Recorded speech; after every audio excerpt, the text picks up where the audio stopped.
everywhere. From Ashley Madison to JP Morgan, from Jennifer Lawrence to the federal government, our biggest celebrities, corporations, and institutions have all been the targets of devastating cyber attacks.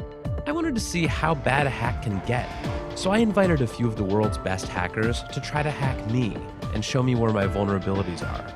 And now I'm going to meet them in Las Vegas at DEF CON, the biggest hacker convention of the year, and see what they found. This might not have been the best idea. DEF CON is the biggest hacker convention of the year. It's a place where thousands of hackers come to hear talks, to demonstrate their newest hacks. It's actually a place that's so dangerous to be on the internet that they tell you to turn off the Wi-Fi and the Bluetooth on your phone. And they tell you not to use the ATMs too, because those could be hacked as well. This is the DEF CON ballroom. This is sort of the main room where things are happening, and it's pretty wild. I think this is Car Hacking Village. This car is locked. Can you get me in? I'll unlock it for you. Should be good. Hacking is no longer like this fringe activity, and if you are at DEF CON, there's a good chance that you're here because you want to learn what could happen to you or your company. Anyone here first time in the SCCTF? Holy crap. I invited Chris to hack me with his team, but they're going to hack me using social engineering, which is essentially hacking without any code. They just use a phone and an internet connection. We help people with human security issues by testing vulnerabilities for like a network test, but it's for the people network. We test those vulnerabilities, see where the holes are, and then help people learn so they can patch them. Can we try some of this? Can we try some, Yeah, see if it works? Yeah, we probably could have our star Visher here make some phone calls as Let's do it. Sure. Do you want to do a sample vishing call? What's phishing? Vishing is voice elicitation, and basically what you do is you use the phone to extract information or data points that can be used in a later attack. Let's do it. Who are you gonna call? Maybe I'll call your cell phone provider Okay. and see if I can get them to give me your email address. I bet they're good. I bet they have my back. But yeah, go for it. I'm gonna spoof from your number, so it's gonna look like it's calling from you. Okay. Hi, I'm so sorry. Can you hear me okay? My baby, I'm sorry. My husband's like, we're about to apply for a loan and we just had a baby and he's like, get this done by today. So I'm so sorry, I can't call you back. I'm trying to log into our account for uses information and I can't remember what email address we used to log the account. The baby's crying and can you help me? Awesome. In just 30 seconds, gmail.com? Jessica gets my personal email address. Now, if I needed to add our older daughter on our account so she could call in and make changes, how would I need to go about doing that? You would have to send me a secure PIN through a text message? Yeah, well, the thing is, I don't think I'll be able to receive a text message if I'm on the phone. Shh. Oh, I'm not on there either? So I thought when we got married, he added me to the account. Okay, my Jessica uses my girlfriend's name and a fake social security number 5127. to set up her own personal access to my account. Wait, I'm sorry, so there's no password on my account right now? Can I set that up? She even gets the support person to change my password. Thank you so much for your help today. So she just basically blocked me out of my own account. I'll get her fed after this. All right, thank you. Holy shit.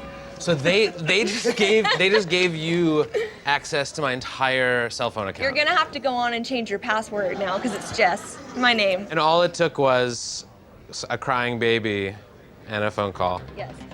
I really thought that my cell phone company would protect me. I mean, like, this is the most basic stuff, and they're not doing it. And if they're not doing it, you know all these other businesses aren't doing it either.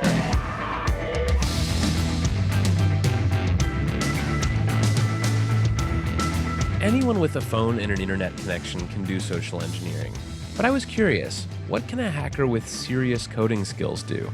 Well, DEF CON is the world's biggest hacking convention. It's hacking everything, hacking social, hacking hardware, hacking software, hacking various systems. I asked Dan Tentler, a well-known security researcher, to turn all of his firepower on me. I did get into quite a number of things that I found. So what were the first things you did? How did you start hacking me? I quickly found your Squarespace blog and had an idea. Basically what I did was created a bogus Squarespace site and sent an email to you, a phish asking you to go to this website, run this certificate installer. And I did it, because Yeah. I'm an idiot. So once you ran that, it gave me access to your computer, and I created several fake pop-ups that looked like system pop-ups that would ask you for your credentials. You didn't even have to have my passwords. No, you gave them to me. I gave them to you. Yeah. So I stole your 1Password keychain. And 1Password is where I store all my other passwords. So effectively by... And your social security number and your Amex stuff and all your stock trading and bank information. I can send email to everyone in this room as you. I am you right now, if I wanted to be. If my evilness is working correctly, it should actually be taking pictures of your desktop and pictures through your webcam every 2 minutes. And I have been watching you for about 2 days now. In coffee shops, at your mom's house, on a plane. Here's you editing stuff. There's you like. Oh my God, looking so nervous. this is literally Every 2 minutes. through my webcam. Yeah, through this guy. How badly could you have messed up my life? I could have made you homeless. I could have made you homeless and penniless. How? Like, How would you make me homeless? Like I have control of your digital life in its entirety. I have all your credentials. I have all your access to all your financial information, all your work information, all your personal information. I can pay people with your bank account or your Amex account. I am you. I can fully impersonate. Like the only thing I couldn't doctor would be like your fingerprints. This is like as bad as it gets. It's ridiculous. Yeah, it's bad. So it turns out that Dan Tentler is very good at his job. I mean, he hacked the hell out of me. He got everything. I mean, frankly, I want to take my computer and throw it into the deepest part of the ocean, and I want to become a hermit, and I want to never touch a piece of technology again, because holy shit, that was everything. That was the keys to my entire life, and he just pulled them out of his pocket. But even if I keep my passwords and my bank accounts safe, I could still be in danger from hacks. Because with factories, power plants, and other major infrastructure being controlled by networked computers, the world itself is hackable. I'm going to meet Marina Krotofil. She's studying hacking chemical plants. She's thinking about what happens if hackers decide to go after infrastructure. But this is the kind of hacking that could really ruin like an entire country. Who should be most worried about chemical plant hacking? Well, pretty much every plant, because big business beats big money. So the hackers are always there where the money are. So it's a good target. So for example, the most common cause is extortion. A large number of extortion attacks has happened already, and our critical infrastructure is vulnerable. So let's just say like a nuclear power plant could have a big accident, and they think our machines just malfunctioned, our safeguards didn't work, but it's actually someone hacking. Yes, but the worst case scenario, if it will be incompetent or unskillful attacker who does not understand what he's breaking in, and that they will do something with a large or extensive collateral damage.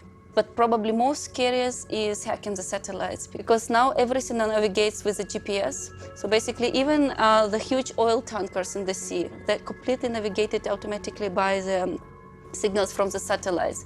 So by simply disrupting the satellite signals, you can lose the entire tanker, and or the aircraft can collide.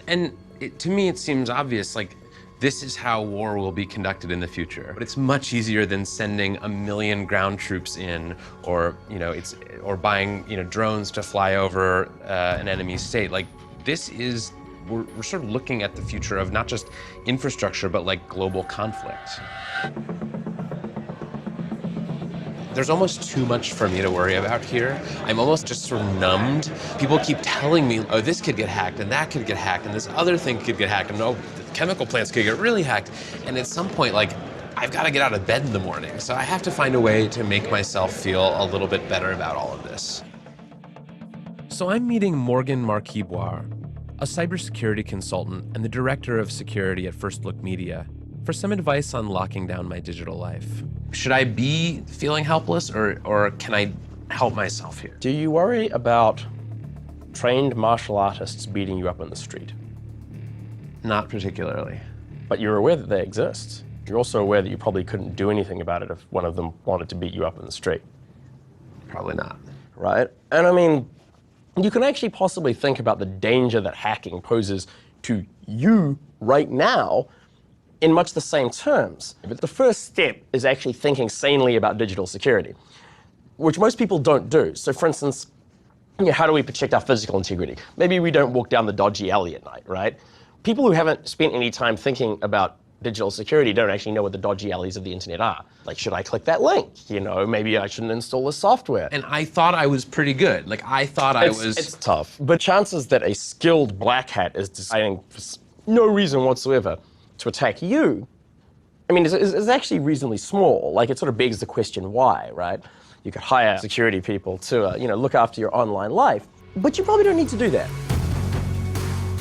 We used to think of hackers as being sort of fringe characters, but now when so much of our lives are lived on these connected devices, they're power brokers. They can make or break us. I'm trying to log into our account. They stole your 1Password keychain. I mean, they know more about this stuff than anyone, and that's a power that is going to become increasingly valuable. We need to know where our flaws are so that we can be safer. And I think the best thing to do is to enable them to help us rather than shoo them away. Do you guys have any of those little things that you put over the camera on your laptop? Paradoxically, I feel more secure now than I did last week, because now at least I know what All artists in need of hot beats, hit up solobeats.com. We got them bangers. Producers who need them high quality sounds, get your professional sound kit with over 11,000